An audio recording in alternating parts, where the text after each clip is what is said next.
falar aqui do aposto, também é um termo aí, né, um termo considerado entre os acessórios, que tem valor de explicação.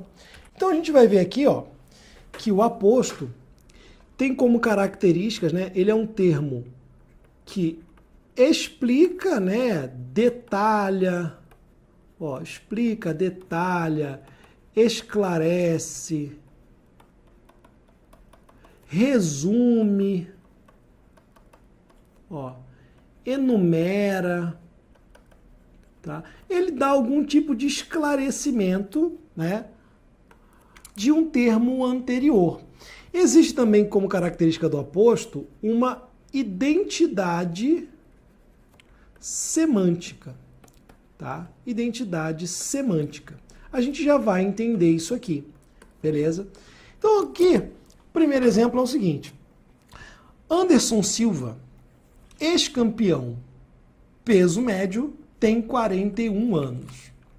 Então, eu tenho aqui um termo substantivo, que é Anderson Silva, e eu vou adicionar a ele um detalhamento, um esclarecimento, uma expressão aqui de valor explicativo.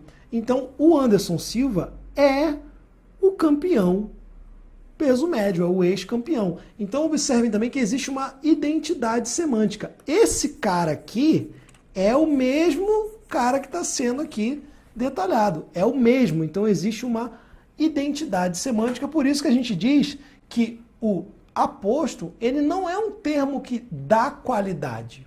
Ele não tem valor adjetivo. Ele tem ali um valor de esclarecimento e de identidade. É quase como se fosse uma outra forma de você estar falando do mesmo termo, da mesma entidade ali. O pior desafio, qual o desafio? O da mudança acaba sendo vencido. Ó. O desafio é o próprio desafio da mudança, tá? Então isso aqui é só um esclarecimento. Eu poderia simplesmente dizer, ó, o desafio da mudança é o pior e acaba sendo vencido. O desafio é o mesmo, tá? Tinha apenas aquele desejo. Qual é o desejo? Ser aprovado. Então, o aposto também é tradicionalmente introduzido, ó, por 2 pontos. Termo explicativo. E aí, como aqui eu tenho uma oração, eu vou chamar isso aqui de oração apositiva, tá? O nome completo dela, né, é oração subordinada substantiva apositiva. É nada mais do que um aposto, uma explicação em forma de oração, tá? Oração apositiva.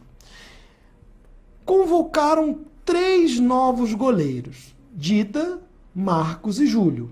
Ora, esse aposto aqui, você sabe que está explicando justamente, esclarecendo quem são os 3 novos goleiros. Mas como eu tenho aqui uma enumeração, a gente vai chamar de aposto enumerativo, é um outro caso. Claro que não é um outro caso exatamente, porque tem aquela mesma essência de identidade semântica. Os 3 goleiros são Dida, Marcos e Júlio. Goleiro é igual a Dida, Marcos e Júlio.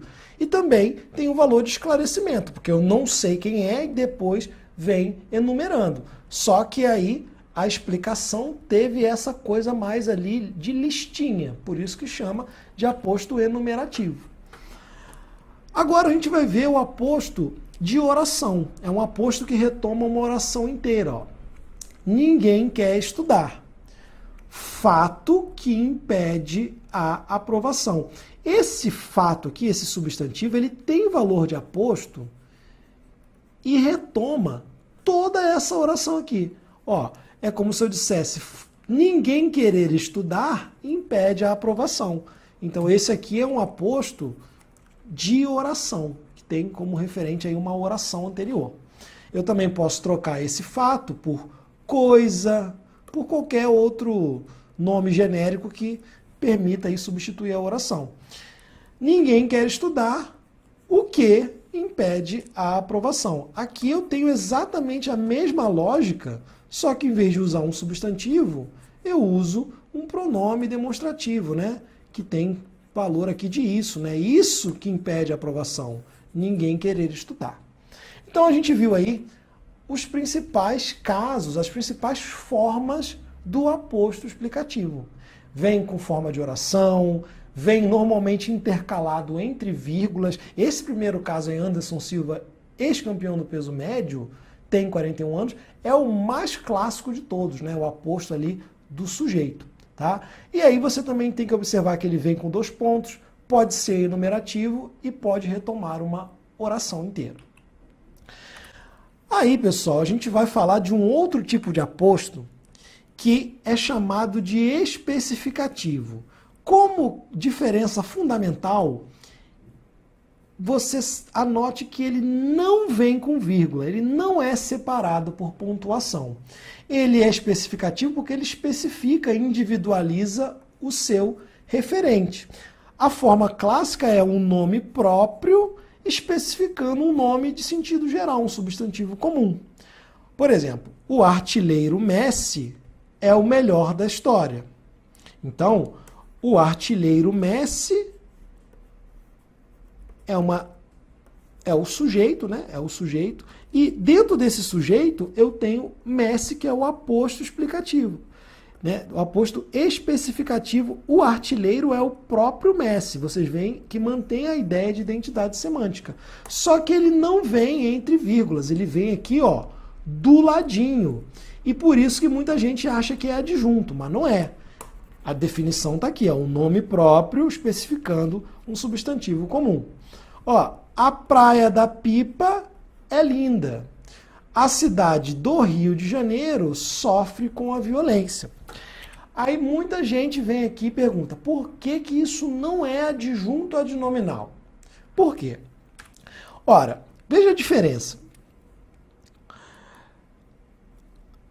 Pipa é a própria praia. Pipa é a própria praia. Rio de Janeiro é a própria cidade. Então a gente já atendeu aqui o critério da identidade semântica.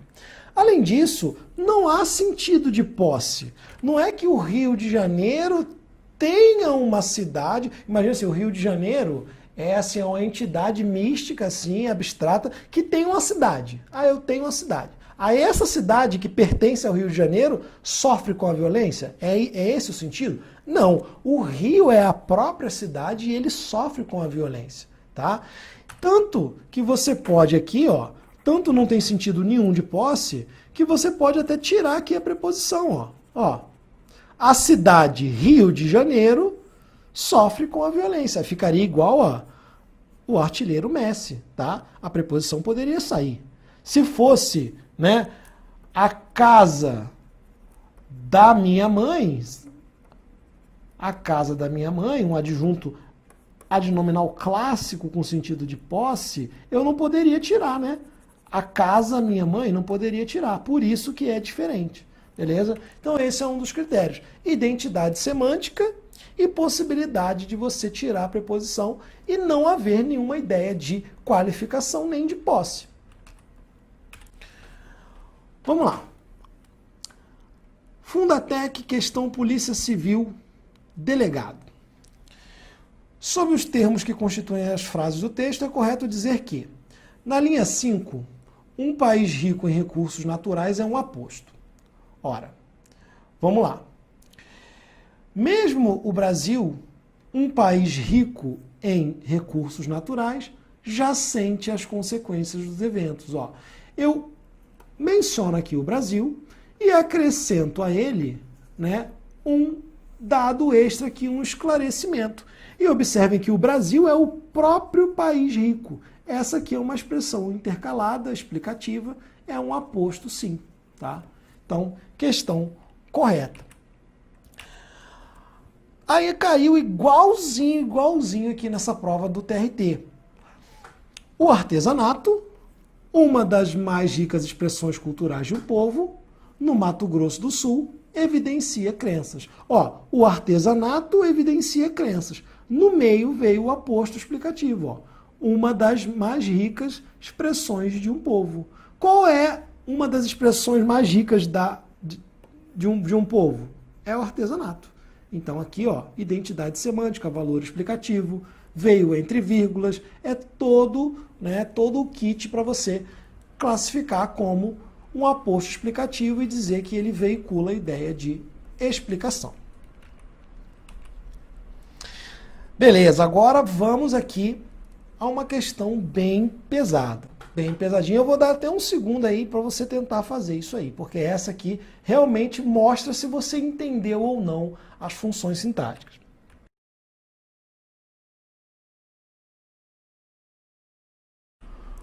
Bom, pessoal, vamos lá.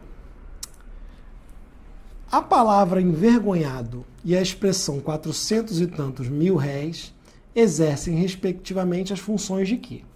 Vamos lá. De repente, Honório, tem a situação aqui de um cara que achou uma carteira, né, o conto de Machado de Assis. De repente, Honório olhou para o chão e viu uma carteira. Abaixar-se, apanhá-la e guardá-la foi obra de alguns instantes. Ninguém o viu, salvo um homem que estava à porta de uma loja e que, sem o conhecer, lhe disse rindo: olhe, se você não dá por ela, perdia-a de vez. Ou seja, se você não tivesse percebido que ela caiu, você teria perdido a carteira. Aí o Honório, né? É verdade, concordou Honório, envergonhado. Para avaliar a oportunidade desta carteira, é preciso saber que Honório tem de pagar amanhã uma dívida 400 e tantos mil réis, e a carteira trazia um bojo recheado. Então, olha só, vai perguntar aqui, ó, o que era o envergonhado e os 400, começando por esse último, bem claro o valor explicativo. Era uma dívida de quanto? Vamos explicar, vamos esclarecer? 400 e tantos mil réis. Então, aqui eu tenho com certeza um aposto no segundo. Aí você tem aqui aposto na letra C e na letra A, né? Aí a gente apaga as outras aqui e continua. A dúvida era justamente essa, ó. Concordou Honório envergonhado. É adjunto adnominal ou predicativo do sujeito? Se você for por critérios superficiais, de macetinho, você... Não, tá do lado, Honório envergonhado é um adjunto adnominal. Ora, você vai pensar que concordou Honório envergonhado. Dá a impressão de que Honório é um cara sempre envergonhado. Assim, o apelido dele é Honório envergonhado. Ah, chegou Honório envergonhado. Saiu Honório envergonhado. E não é isso que diz aqui.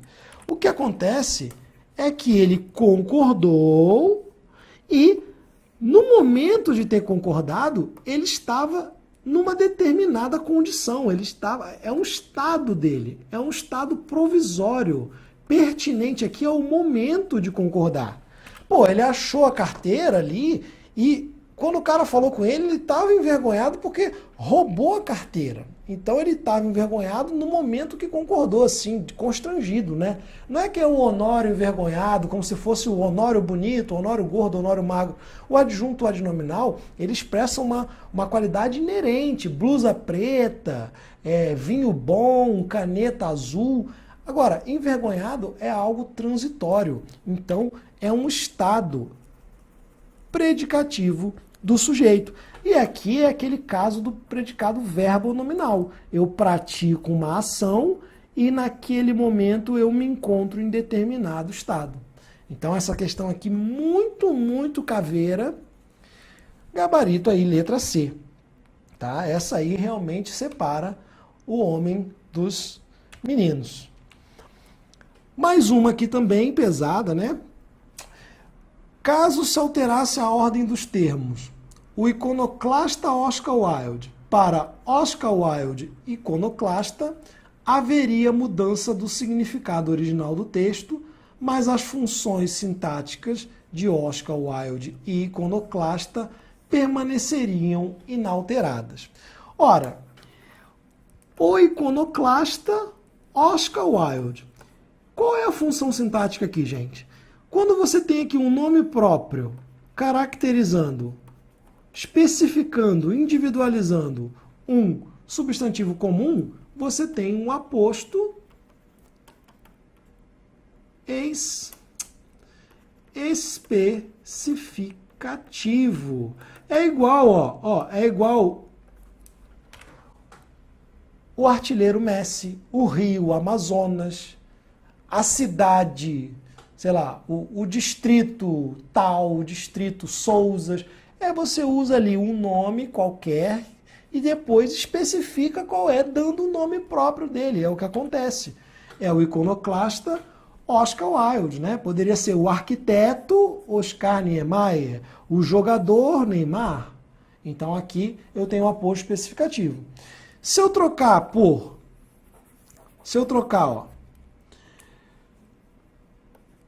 Oscar Wilde,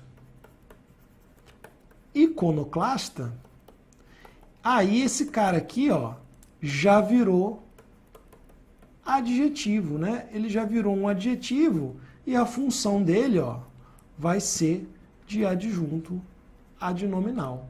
Então aqui uma questão de altíssimo nível. Se eu trocasse a ordem, as funções não permaneceriam inalteradas, não.